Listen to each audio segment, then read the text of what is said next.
இயற்கையை மருந்து சேனலுடைய மேலும் பல பதிவுகளை தெரிந்து கொள்ள இந்த சேனலை சப்ஸ்கிரைப் செய்யவும், பெல் பட்டனை அழுத்தவும். மேலும் மருத்துவரின் ஆலோசனை பெற இந்த வீடியோவில் உள்ள எண்ணிற்கு தொடர்பு கொள்ளவும்.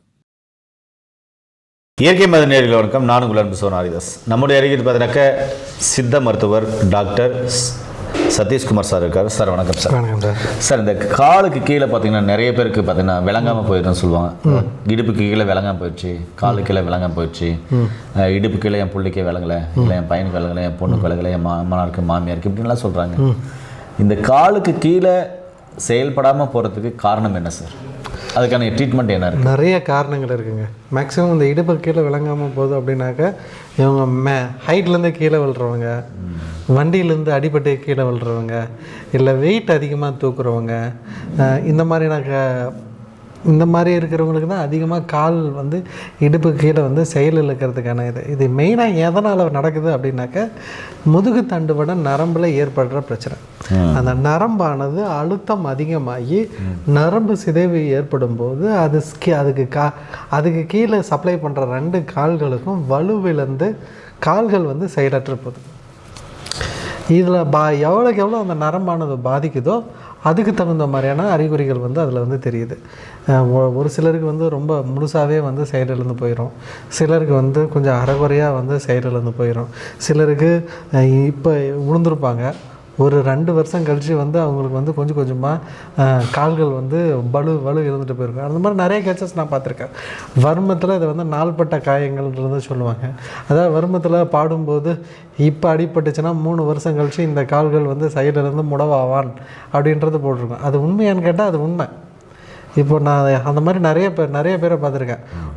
எனக்கு தெரிஞ்ச வாத்தியார் ஒருத்தர் வண்டியில் 2 வீலரில் வந்து போய்ட்டுருக்கார். குறுக்கில் நாய் வந்துடுச்சு. நாய் மேலே ஏற்றிட்டு கீழே விழுந்துட்டார். கீழே விழும்போது அவருக்கு என்ன ஆகிடுச்சுன்னா, அவர் வந்து இடுப்பை வந்து போய் கொடுத்து விழுந்திருக்கார். அது எப்படி விழுந்தாருன்றது தெரியல. அந்த இடுப்பில் வந்து அடி வந்து பலமாக பட்டிருக்கு. அப்போ அவங்க வந்து உடனே ஸ்கேன்லாம் எடுத்து பார்த்துருக்காங்க. ஒன்றும் இல்லை, நார்மல் அப்படின்ட்டு சொல்லிட்டு இருக்காங்க. வலியும் இல்லை, இன்ஜெக்ஷன் டேப்லெட் வலி மாத்திரை கொடுத்தாங்க, கொஞ்சம் இதாகிடுச்சு. அப்பப்போ வந்து இடுப்பு வலி மட்டும் வந்து அப்பப்போ வலி மாத்திரை எடுத்துப்பாங்க, கொஞ்சம் வலி மட்டும் மேனேஜ் பண்ணியிருக்கு, கொஞ்சம் அப்படியே நடந்துட்டு இருந்தாங்க. ஆனால் இந்த வலி அவங்களுக்கு கொஞ்சம் அடிக்கடி வந்து டிஸ்டர்ப் பண்ணிகிட்டே இருந்தது. இந்த இடுப்பு வலி ஒரு மாதம் ஒரு வருஷம் 1.5 வருஷம் கழித்து அவர்களுக்கு என்ன ஆகுதுனாக்கா நிற்கிறதுக்கு வந்து கொஞ்சம் கஷ்டப்படுறாரு. நிற்கிறதுக்கு வந்து கஷ்டப்படுறாரு, நடக்கிறது வந்து இது பண்ணுறாரு, படி இறங்குறதும் தாவி ஒரு மாதிரி தாங்கி இது பண்ணுறாரு. அப்போ தான் வந்து நம்மக்கிட்ட வர்றாரு. அப்போ வந்து நம்ம பார்க்குறாரு. நமக்கு அது பார்க்கும்போது அது வந்து நமக்கு பார்த்த உடனே அந்த இது புரியுது. தொட்டு தடவி பார்க்கும்போதே அந்த கால்கள் வந்து சதை வந்து நல்லா ஃப்ளாபியாக லூஸ் ஆகிருக்கு, சதை அழிவு வந்து ஏற்படுது. அதாவது வந்து அந்த நரம்பு பாதிப்புப்பட்டதுனால அவருக்கு என்ன இருக்குனாக்கா அந்த சதை அழிவு வந்து ஏற்பட்டு இந்த அப்பர் பாடி வெயிட்டை வந்து கீழே தாங்கிறதுக்கு வந்து இந்த லோவர் பாடியில் வெயிட்டுக்கு வந்து ஸ்ட்ரென்த் இல்லாமல் போயிடுச்சு. அதனால தான் வந்து அந்த தடுமாற்றம் வந்து ஏற்பட்டிருக்கு. அதுக்கப்புறம் நான் கேட்டேன், இந்த மாதிரி ஏதாவது கீழே விழுந்தீங்களா? ஆமாம் சார், 1 வருஷத்துக்கு முன்னாடி இந்த மாதிரி நாய்க்கு எழுதிட்டேன், அப்போ வந்து எனக்கு பேக் பெயின் இருந்துகிட்டே இருக்குது அப்படின்னு சொன்னார்.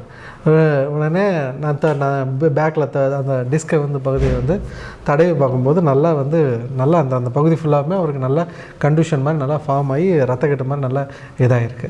ஸோ அதுக்கப்புறம் இதுதான் சார் பிரச்சனை, இதனால் உங்களுக்கு வந்து கால்கள் வந்து கொஞ்சம் கொஞ்சமாக மசில் வேஸ்டிங் வந்து இருக்குது, அதனால தான் உங்களுக்கு வந்து நிற்கிறதுக்கு வந்து இது இல்லை, இந்த நரம்பு பாதிச்சிருக்கு அப்படின்ன பின்னாடி அதுக்கப்புறம் அந்த கரெக்டாக அந்த அந்த மிஸ்அலைன்மெண்ட் ஆனதை கொஞ்சம் ட்ராக்ஷன் கொடுத்து அந்த நர்வ் கம்ப்ரெஷனை வந்து ரிலீவ் பண்ணிவிட்டு அந்த கால்களுக்கு வந்து நரம்பு வன்மைப்படுத்தக்கூடிய உள் மருந்துகளை கொடுத்துட்டு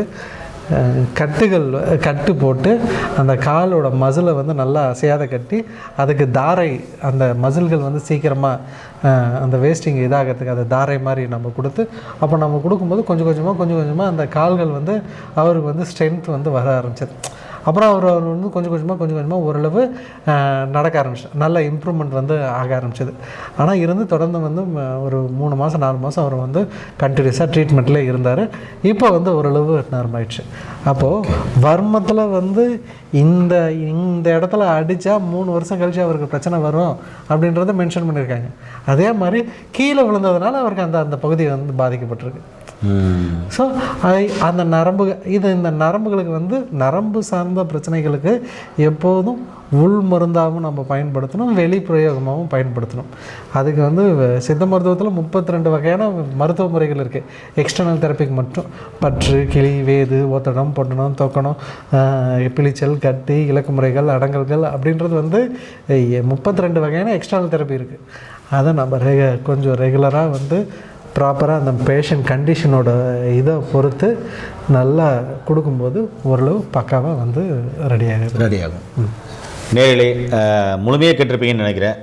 அதாவது உங்களுக்கு தெரிஞ்சவங்களுக்கு இல்லை உங்களுக்கு சொந்தம் தெரிஞ்சவங்க பந்தம் யார் வேணாலும் இருக்கலாம், ரிலேட்டிவாக இருக்கலாம்.